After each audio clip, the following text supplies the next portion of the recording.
I remember the exact shade of blue in that bathroom light. It cast everything in a cool, distant glow, like we were underwater, suspended in some space between what was real and what I'd been pretending wasn't there for years. The mirror reflected two men, but only one of us belonged in that moment of careful intimacy. The other was me, 37 years old, standing behind my childhood friend with my hands raised toward his collar like I was about to perform surgery. Dominic had arrived 20 minutes earlier, tugging at the lapels of a suit jacket that seemed to wear him instead of the other way around.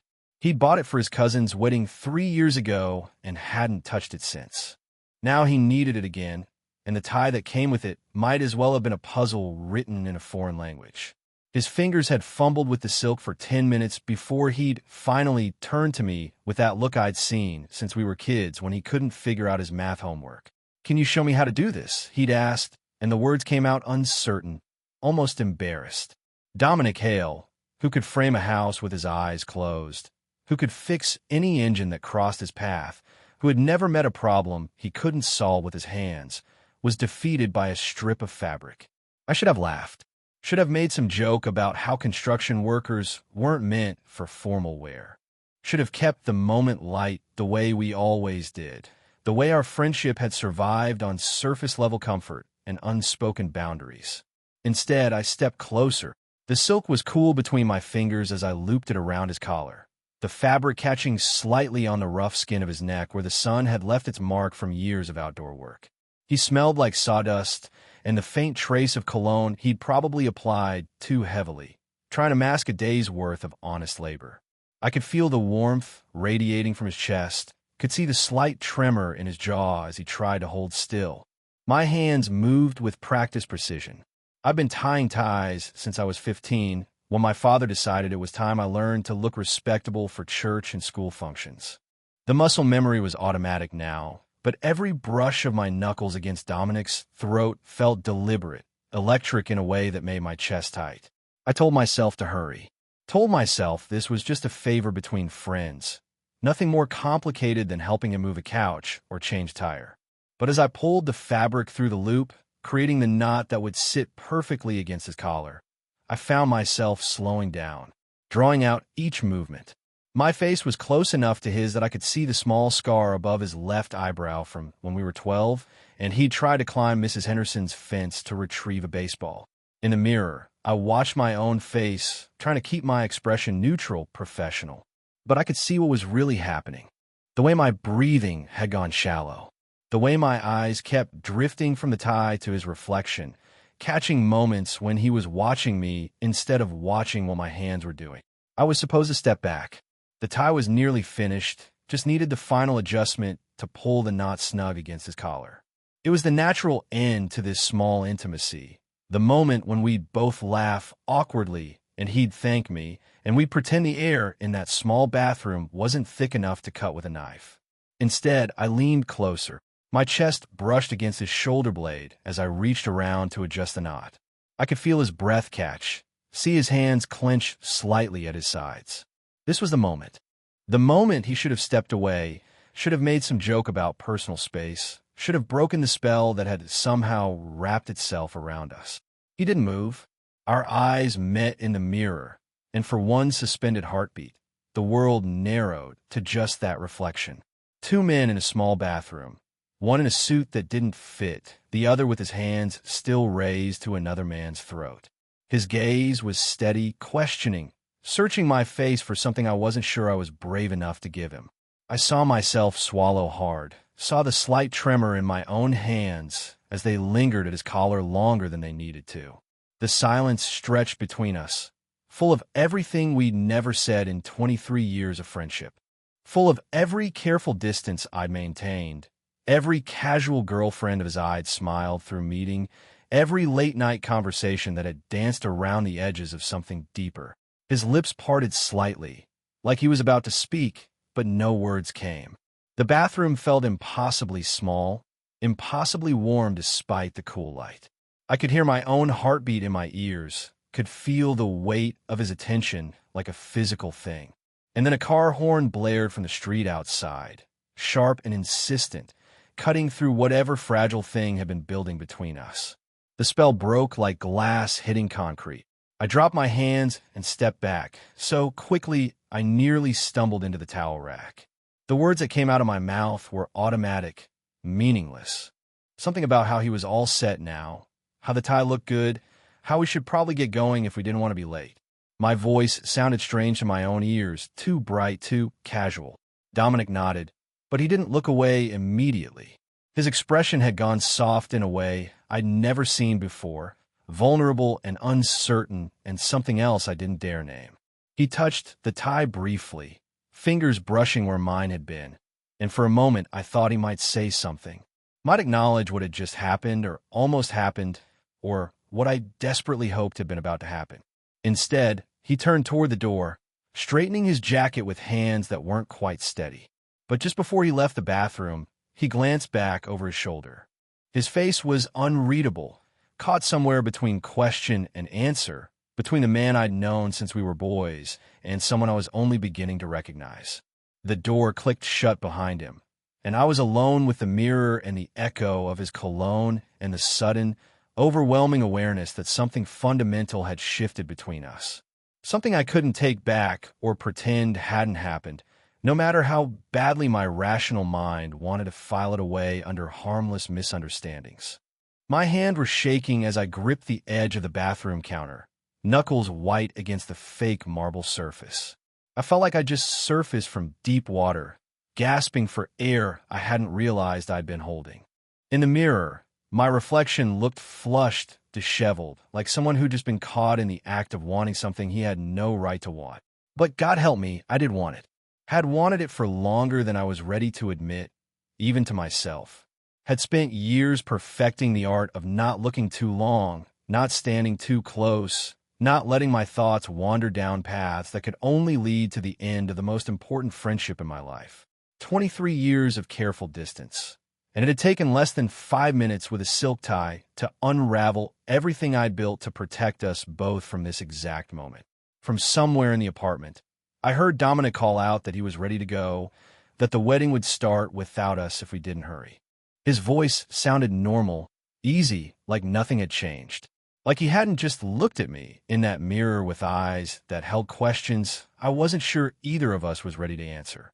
I splashed cold water on my face and tried to convince myself that I'd imagined it all, that the weight of his gaze, the way he'd stayed so perfectly still while I worked, the softness in his expression afterward, had all been products of my own desperate wishful thinking.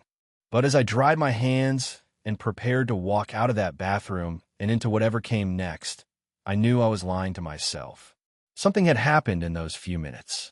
Something real and terrifying and impossible to ignore, and I had no idea what I was going to do about it. The apartment above Rossetti's Coffee has been my home for 8 years now, though I never intended it to be permanent. When I first signed the lease, I told myself it was just a stepping stone, a temporary arrangement while I figured out what came next after college. The rent was cheap, the location was walking distance from the high school, where I'd just been hired to teach music, and the smell of espresso and fresh pastries drifting up through the floorboards felt like possibility. 8 years later, the smell still comforts me, but the possibility has settled into something quieter. Something that looks more like acceptance than ambition. My living room is small, but carefully arranged. There's a worn leather chair by the window where I grade papers most evenings, a bookshelf lined with music theory texts and vinyl records I've collected since high school, and an upright piano that takes up too much space but makes the apartment feel like home. The kitchen barely fits 2 people, but I rarely have company anyway. Just Dominic, usually stopping by after work with takeout and stories from whatever construction site has been occupying his days. The walls are painted a soft gray that the landlord approved grudgingly, and I've hung a few framed photographs. Nothing too personal. A landscape from a trip to the mountains I took alone 3 summers ago. A black and white shot of hands on piano keys that I bought at a local art fair. Safe images that don't reveal too much about the man who chose them. I teach at Roosevelt High, the same school Dominic and I attended 15 years ago. It's strange sometimes, walking those familiar hallways as an adult, seeing my reflection in the trophy cases where class photos still hang. In the pictures, Dominic and I stand next to each other in the back row, 17 years old and convinced we understood how the world worked. He's grinning wide, one arm slung casually across my shoulders. I'm smiling too, but there's something careful about it, even then. Something held back. The music program is small, but dedicated. I teach choir, band, and a few guitar classes for students who want something less formal than classical training. Most days I love it. There's something pure about watching a kid discover they can make something beautiful with their voice or their hands. But there are also days when I feel like I'm sleepwalking through lesson plans and staff meetings, going through the motions of a life I never consciously chose. Dominic never left town either, but his staying feels different, more intentional. He works for Patterson Construction, has been there since he was 19 and decided college wasn't for him. He's good at what he does, good with his hands in ways that have always made me quietly envious. Where I've spent years learning to coax music from instruments and voices, he builds things that last. Houses, foundations, structures that families will live inside for decades. Our friendship has roots that go deeper than memory. We were 7 when his family moved in 3 doors down from mine, and by the end of that first summer we were inseparable. Bike rides through the neighborhood, sleepovers that lasted until our parents forced us to go home, elaborate games of imagination that could occupy entire afternoons. We were best friends in that uncomplicated way that only children can manage, before the world teaches you that some kinds of closeness are dangerous. As we got older, the friendship evolved but never wavered. We helped each other through awkward middle school years, through the particular hell of high school social hierarchies, through the grief when my father died suddenly during our junior year and Dominic sat with me at the funeral, his presence steady and unquestioning. We dated other people, celebrated each other's successes, commiserated over failures and heartbreaks. Always careful to maintain the right distance, the right tone. Always aware, on some level, of invisible lines that couldn't be crossed. There was one night, though. We were 22, home from our separate colleges for winter break, and we'd been drinking at Murphy's bar with some other guys from high school. Dominic had been quieter than usual all evening, nursing his beer and watching the crowd with something that looked like longing or maybe dread. When the others left, we stayed, and the conversation turned serious in that way conversations do when alcohol strips away your usual defenses. He told me he was scared sometimes, scared of being different, scared of wanting things he wasn't supposed to want. He never said the words directly, never defined what different meant or what those forbidden wants might be, but I understood, or thought I did. I wanted to tell him it was okay, that whatever he was afraid of didn't change anything between us, but the words stayed locked in my chest. Instead, I just sat there, letting him talk until the bartender called last call, and we stumbled out into the cold winter air. We never talked about that conversation again. It became one of those moments that exists in the space between us, acknowledged only in sideways glances and careful silences. Part of the architecture of our friendship, as essential and invisible as the foundation of a house. Now, at 37, I've built a life that feels safe, if not exactly fulfilling. I teach my classes, grade my papers, listen to my records in the evenings while the coffee shop below settles into quiet. I date occasionally, careful relationships with women who eventually grow tired of my emotional unavailability and move on to men who can give them what they deserve. I tell myself I'm content, that wanting more is greedy, unrealistic. But that moment in the bathroom, with my hands at Dominic's throat and his eyes meeting mine in the mirror, cracked something open that I'd spent years keeping carefully sealed.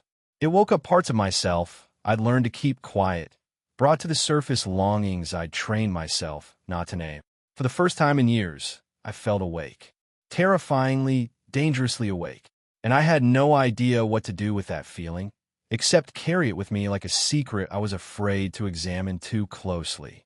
A secret that tasted like possibility and fear in equal measure, bitter and sweet on my tongue every time I let myself remember the way Dominic had looked at me in that bathroom mirror, soft and questioning and utterly still.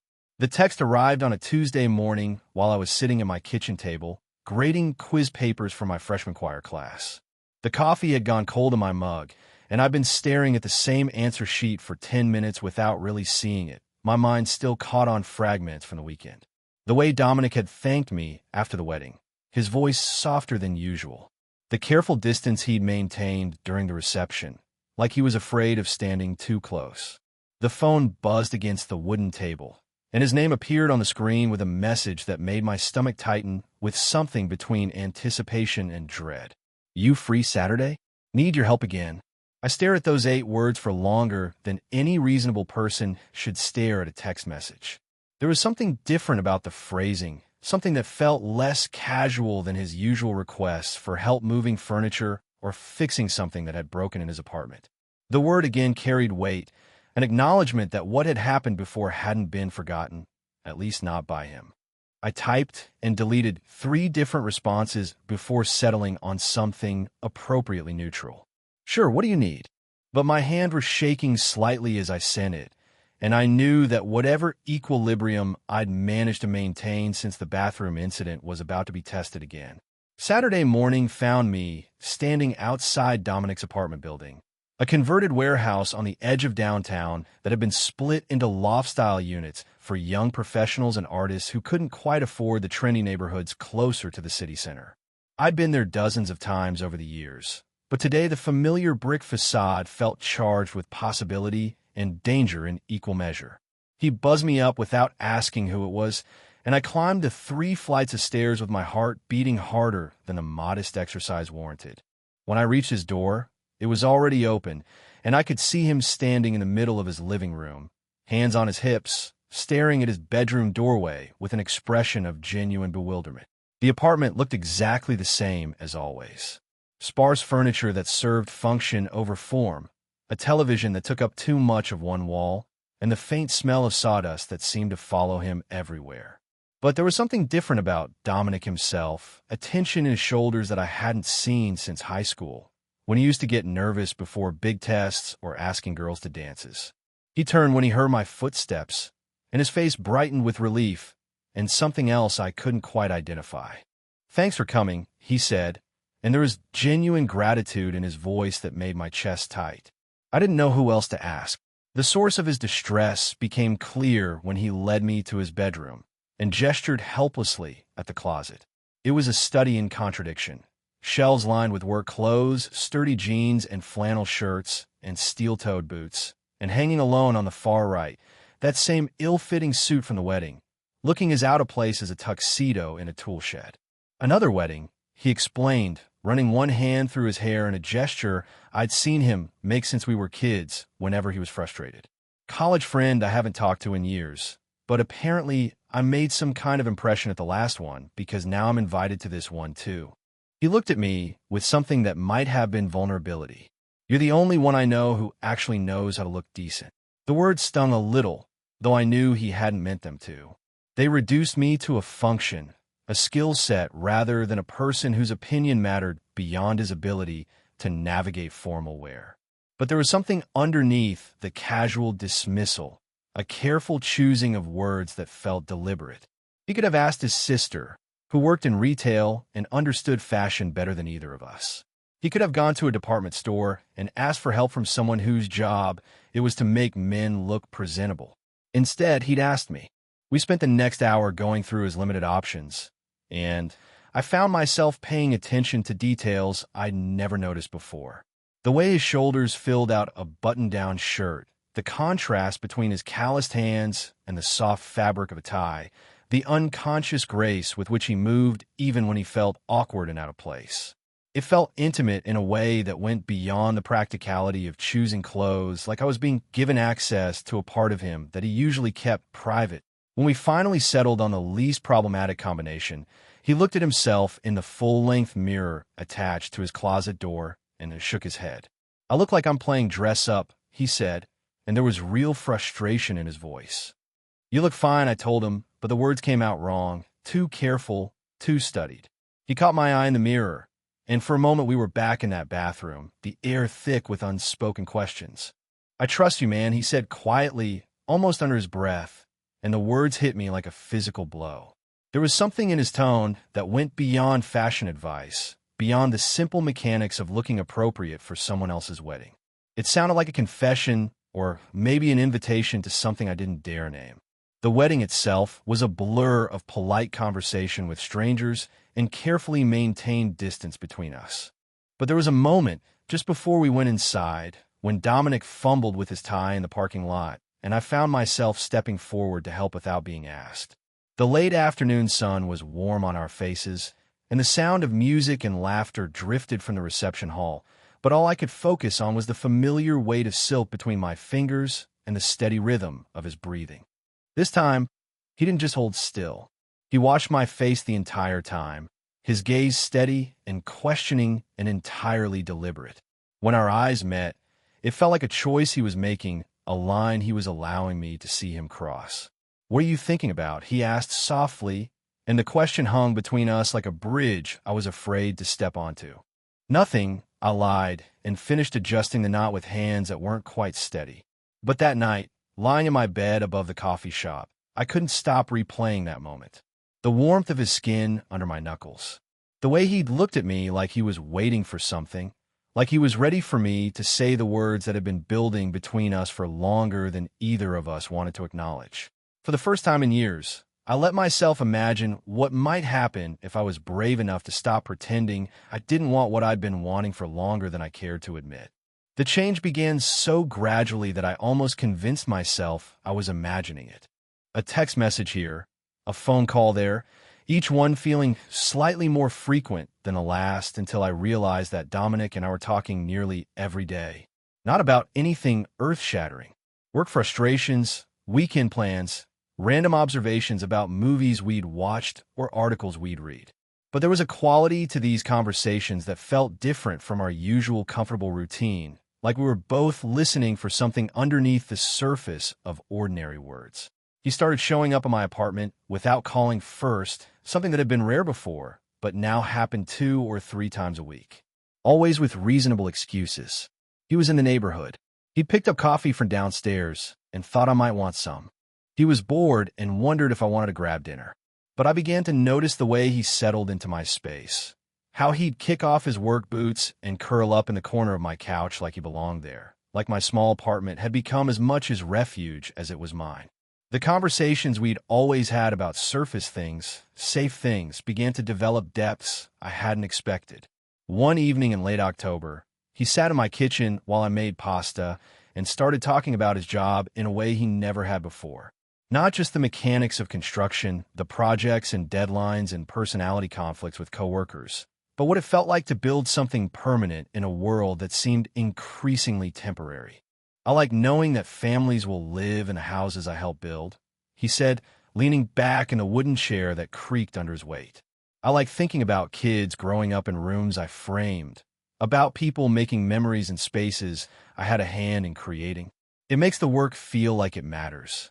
There was something wistful in his voice that caught me off guard, a vulnerability I wasn't used to hearing from him.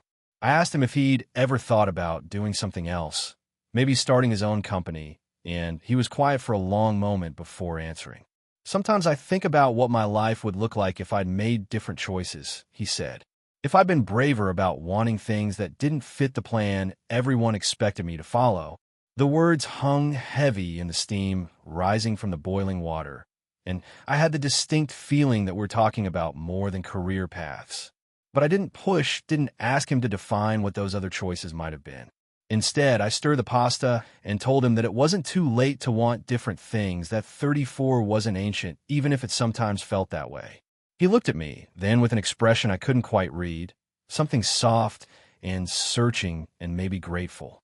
"You always know what to say," he told me, and there was something in his tone that made my chest tight with possibilities I didn't dare examine too closely. The night everything shifted was a Thursday in early November. I was grading papers on my kitchen table when I heard his footsteps on the stairs outside my apartment, heavier than usual, and when I opened the door, he looked exhausted and frustrated and somehow smaller than his usual confident self. "Had a fight with Karen," he said without preamble, referring to the woman he'd been seeing on and off for the better part of 2 years. "Can I crash here tonight? My heat's acting up again." I'd met Karen a handful of times at group gatherings, and she'd always struck me as perfectly nice but wrong for him in ways I couldn't articulate without revealing too much about my own biases. She wanted things from him that he didn't seem able to give, and he wanted something from her that she couldn't provide, and they kept circling each other in patterns that looked exhausting from the outside. Of course, I told him, and went to find clean sheets for the couch while he stood in my living room looking lost and uncertain in a way that made me want to fix whatever was broken, even though I didn't understand what that might be. When he came out of the bathroom wearing my spare clothes, an old college t-shirt and sweatpants that were slightly too small for his frame, something about the sight hit me with unexpected force. There was something so domestic about it, so intimate, seeing him in my clothes and my space, that I had to turn away and busy myself with making tea just to have something to do with my hands. We ended up sitting on opposite ends of the couch, the television playing some late-night movie neither of us was really watching, and slowly the conversation drifted toward the territory we usually avoided. He told me about the fight with Karen, how she'd accused him of being emotionally unavailable, of holding parts of himself back that she couldn't reach. "She's not wrong," he said quietly, staring at his hands. "I do hold things back. I just don't know how to stop." The admission hung between us like a bridge I was afraid to cross, but before I could lose my nerve, I asked him what he was afraid would happen if he didn't hold back. If he let someone see all of him instead of just the parts that felt safe to share. He was quiet for so long I thought he wasn't going to answer. Then he looked at me with eyes that held something raw and vulnerable and utterly honest. "I'm afraid they'd leave," he said. "I'm afraid that if someone really knew me, really saw who I am underneath all the pretending, they wouldn't want to stay." The words broke something open in my chest, some careful wall I'd built to protect us both from conversations exactly like this one. Without thinking, I reached over and covered his hand with mine, and he didn't pull away. "You don't have to pretend with me," I told him, and the words came out more intense than I'd intended, charged with meanings I wasn't ready to examine. He turned his hand palm up under mine, and our fingers interlaced with a naturalness that felt both completely new and like something we'd been doing for years. We sat like that in the flickering light of the television, not talking, just breathing in the same space and letting the weight of unspoken possibilities settle around us like a blanket. When he finally spoke, his voice was barely above a whisper. "What if I don't know how to be what someone needs?" he asked, and I understood that he wasn't talking about Karen anymore. Maybe he had never been talking about Karen at all. "What if you don't have to be anything other than who you are?" I answered and squeezed his hand gently and felt him squeeze back. We fell asleep like that, fingers intertwined on the couch, and I woke up the next morning with the certain knowledge that something fundamental had changed between us, something that couldn't be taken back or explained away as the comfortable intimacy of old friendship.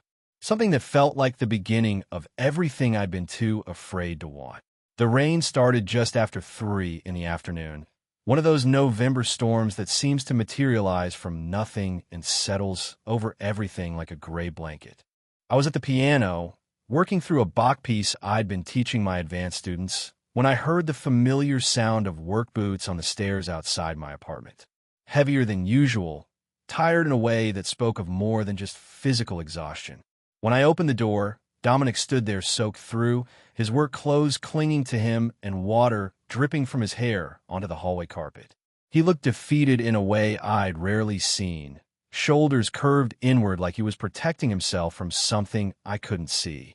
"Heat's out again," he said, but there was something in his voice that suggested the broken furnace was the least of his problems. "Can I crash here tonight?" Of course, I told him, stepping aside to let him in, and watched as he stood dripping in my entryway, looking lost and somehow smaller than his actual size.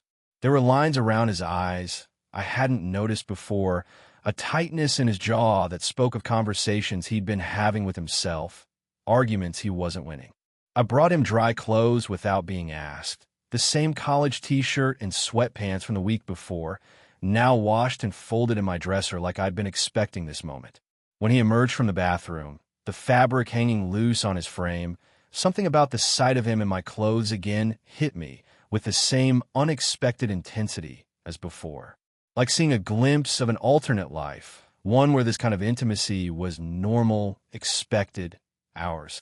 We settled on the couch with mugs of coffee that grew cold in our hands, the rain drumming against the windows, and the apartment warm with the kind of quiet that comes when two people have run out of safe topics to discuss. He'd been unusually subdued all evening, answering my questions about work and weather with monosyllables, his attention somewhere I couldn't follow. Finally, as the storm outside intensified and the apartment grew dark around us, he spoke into the silence with a question that stopped my heart mid-beat. Were you ever scared to be who you are? The words hung in the air between us, heavy with implications I wasn't sure either of us was ready to unpack. I could feel him watching me in the dim light, waiting for an answer that felt like it might change everything or nothing, depending on how brave I was willing to be. All the time, I said finally, the honesty scraping against my throat like broken glass. Still am. It wasn't the whole truth, but it was more truth than I'd ever given him before. More than I'd given anyone, really. The admission sat between us like a bridge neither of us was sure we were ready to cross, but that we couldn't ignore now that it had been built. He was quiet for a long moment, processing what I'd said, and when he spoke again his voice was so soft I had to lean closer to hear him. I don't know who I am, he said, the words coming out careful and deliberate, like he'd been practicing them. But when I'm with you, I feel like I could be. The confession hit me like a physical blow, knocking the air from my lungs and making my hands shake where they rested on my knees. There was no mistaking what he meant, no way to pretend those words were about friendship or comfort or anything safe and explicable. They were about want, about possibility, about the thing we'd been circling around for weeks without naming. I turned to face him fully and found him already looking at me with eyes that held something raw and vulnerable and utterly honest. The careful distance we'd maintained, even during our closest moments, seemed to evaporate in the space of a heartbeat. I could feel the heat radiating from his body, could smell the faint trace of soap from his shower, and something underneath that was purely him. He leaned slightly closer, not all the way, but enough that I could feel his breath on my face, warm and unsteady. The space between us felt charged with electricity, with all the words we'd never said and all the touches we'd never allowed ourselves. My heart was beating so hard I was certain he could hear it, could see the way my pulse jumped in my throat. I wanted to close the distance. Wanted to lean forward those last few inches and discover what his mouth tasted like. What would feel like to stop pretending that what I felt for him was anything as simple as friendship.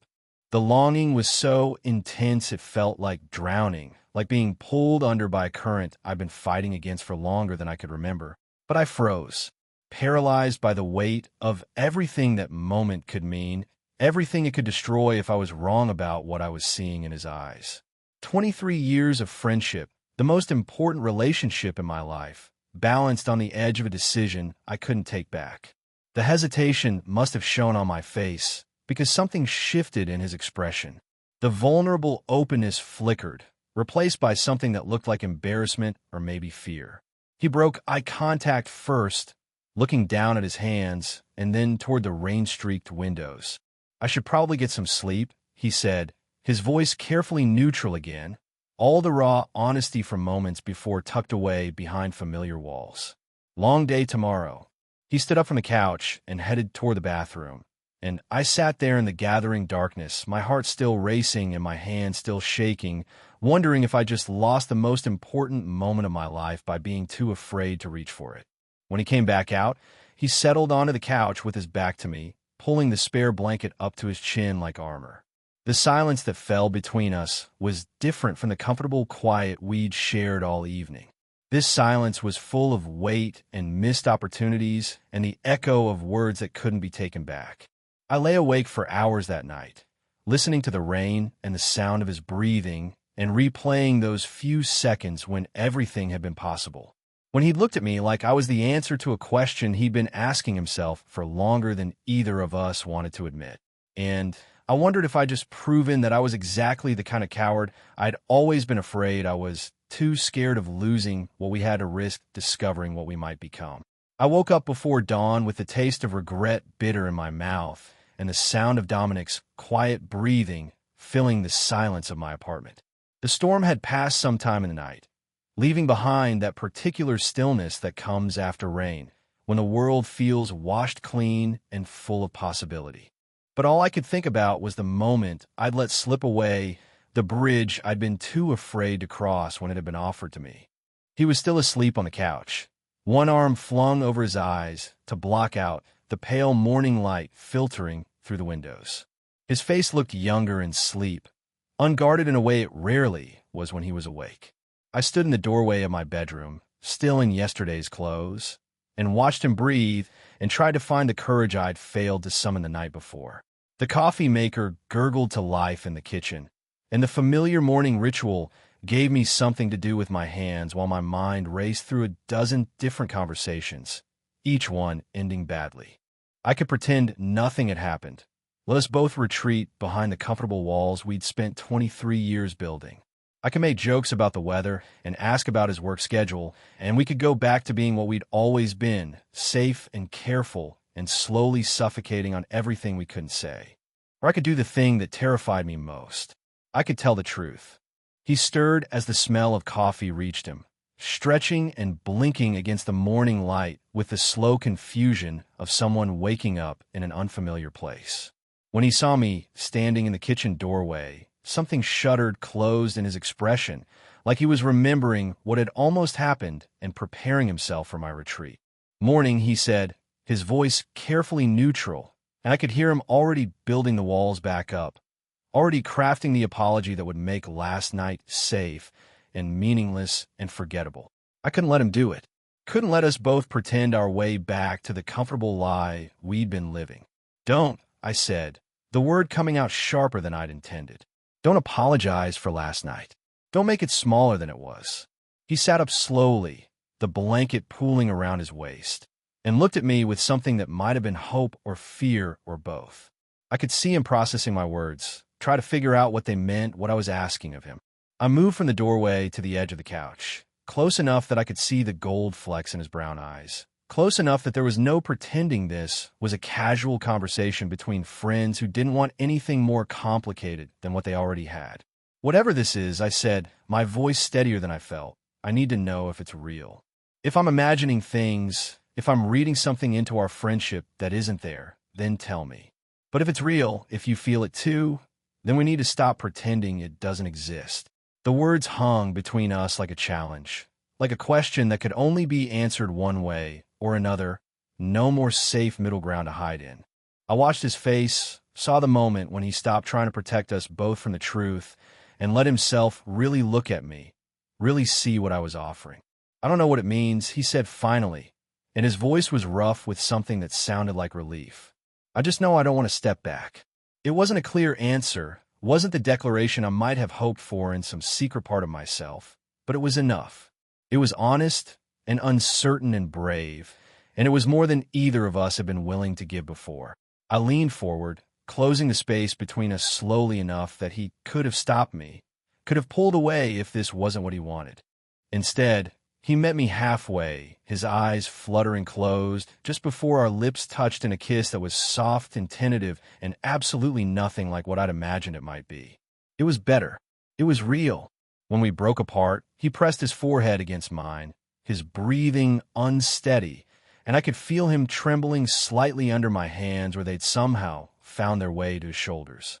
"I'm scared," he whispered, and the admission was so honest, so vulnerable, that it nearly broke my heart. "Me too," I whispered back, "but I'd rather be scared together than keep pretending." He pulled back enough to look at me, really look at me, and I saw something in his expression I'd never seen before. Something that looked like wonder, like he was seeing me clearly for the first time, or maybe seeing himself clearly in my eyes. We spent the rest of the morning on the couch, not talking much, just existing in the same space without the careful boundaries we'd maintained for so long.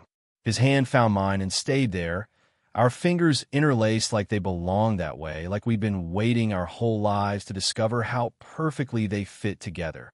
There were no grand declarations, no promises about the future or attempts to define what we were becoming.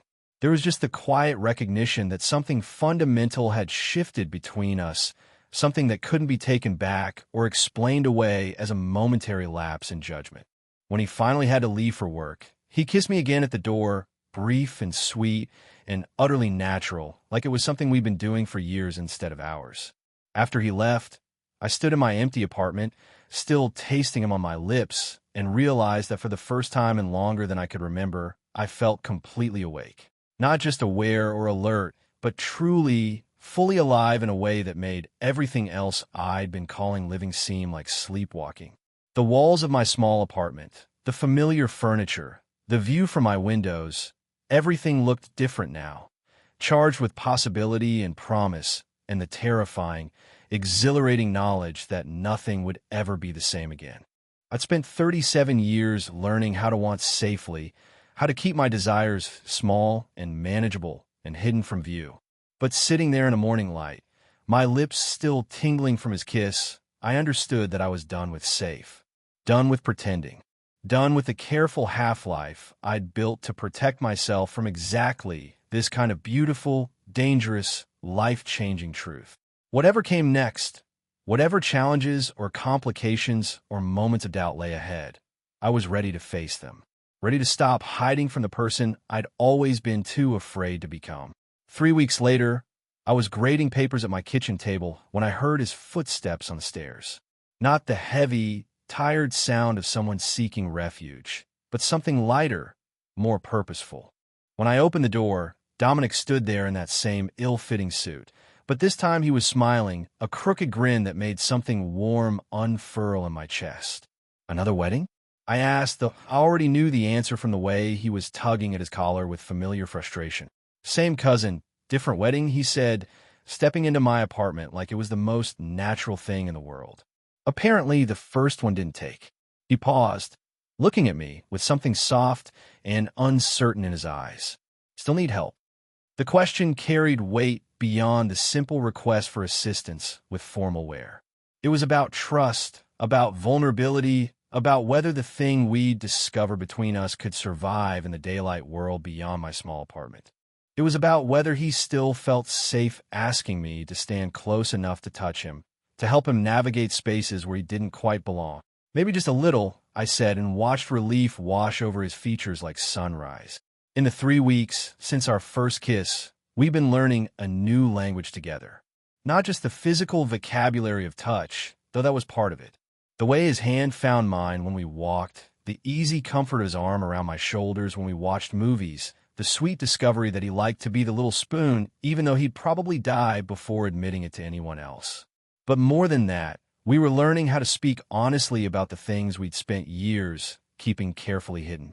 There had been difficult conversations, moments when the weight of what we were risking, what we were changing, felt almost too much to bear. He talked about his fear of disappointing people, of becoming someone his family couldn't understand or accept. I'd admitted my own terror of losing the most important friendship in my life, even as I was discovering it could become something infinitely more precious. But there have been easy moments too. Mornings when he stayed over and made coffee too strong while I burned toast, both of us moving around my small kitchen with surprising grace, like we'd been doing domestic together for years instead of weeks. Evenings when he sat on my couch grading his own paperwork, construction estimates, and material orders, while I worked through lesson plans, the comfortable silence of two people who didn't need to fill every moment with words. Now, standing in front of my bathroom mirror again, I felt the echo of that first time, but everything was different. My hands moved with the same practiced precision, looping silk around his collar, but there was no careful distance, no pretending this was just a favor between friends. When my knuckles brushed against his throat, he leaned into the touch instead of holding perfectly still. Better? I asked when I finished, though I already knew the answer from the way he was looking at himself in the mirror. The suit still didn't quite fit right, probably never would, but somehow it no longer seemed to matter. He looked comfortable in his own skin in a way I'd rarely seen, like he'd finally stopped trying to be someone else's version of who he should be. Much better, he said, and turned away from the mirror to face me directly. Thank you. The words were simple, but they carried the weight of everything we'd been through together. Not just the tie-tying, but the years of careful friendship, the weeks of tentative exploration, the morning when we'd finally stopped pretending we were anything as simple as friends. They were an acknowledgement of how far we'd traveled from that first charged moment in this same small space. I stepped closer, close enough that I could see the nervous excitement in his eyes, the way his pulse jumped in his throat where my hands had just been working. Close enough to kiss him if I wanted to, which I did, desperately and constantly, and with a freedom that still felt miraculous. You know, I said, reaching up to straighten his tie one final time. Even though it was already perfect, this is getting to be a habit. Good habits to have, he said, and there was something in his voice that made my chest tight with happiness. His hands found my waist, pulling me closer, and I could feel the warmth of his body through the formal fabric that made him feel like a stranger and the familiar scent underneath that was purely him. When he kissed me, it was nothing like that first tentative brush of lips in my living room. This was deliberate, confident, the kiss of a man who'd stopped questioning whether he had the right to want this. His mouth moved against mine with sweet certainty, and I felt myself melt into him, into the impossible gift of being known and wanted exactly as I was. We stood like that for a long moment, tie half straightened, formal where wrinkled, both of us breathing harder than the simple kiss warranted. Outside, I could hear the familiar sounds of the neighborhood coming to life, but inside this small bathroom, the world had narrowed to just us, just this moment of quiet recognition that we'd found something worth keeping. When we finally broke apart, he smiled at me with something that looked like wonder, like he still couldn't quite believe this was real, was ours, was allowed. Ready? I asked, though I wasn't sure if I meant for the wedding or for whatever came next, whatever challenges and celebrations and ordinary moments lay ahead of us. Ready, he said, and squeezed my hand gently, and I understood that he wasn't talking about the wedding either. We walked out into the bright afternoon together, his fingers intertwined with mine, no longer afraid of who might see or what they might think. There were no guarantees about what the future would hold, no promises that this would be easy or simple or anything like the life either of us had imagined for ourselves. But we had this. We had each other. We had the quiet courage to stop hiding from the truth of who we were and what we wanted, and somehow that felt like everything. As we reached his car, he turned back to look at me, his face soft with something that might have been gratitude or love or simple joy at the discovery that sometimes, if you're brave enough to reach for it, the thing you want most in the world reaches back.